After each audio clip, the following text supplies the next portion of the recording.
දැකපුවා ඔයා මුලින්ම බලන්නේ කෙල්ලේ මොකක්ද දිහාද? බලන්නේ පොක දිහා තමයි.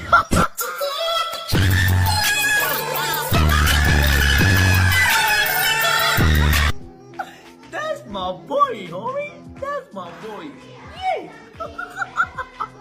පොක දිහා තමයි බලන්නේ. වෙන මොනවද දිහා බලන්නේ මම කෙල්ලෙක්ගේ මුලින්ම.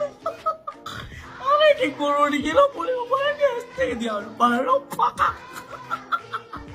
ඔය ඕම කියලෝ කිව්ලවනේ ඔය මොනවා කටේ එකයි හිතේ එකයි නැති උන්ගේ මචං බොරුවනේ උන් මචං කියන්න ඕන දේ දඩාස් ගාලා කෙලින් කියලා ඔච්චර විදුලක් කමක් නැහැ ඔය හිතේ තියෙන දේ හංගගෙන හිතේ කාට පුරවගෙන ගුම් ඇඩියෝ වගේ අහිංසක චරිත වගේ ඉන්නව නේද ඔකුන්ගේ ගන්න දෙයක් නෑ බං ඔකුන්ගේ අරකේ ඉඳන් කුණ තමයි තියෙන්නේ ඔකුන්ගේ කොටිම කියන පිප්පේ ඉඳන්ම කුණ තමයි තියෙන්නේ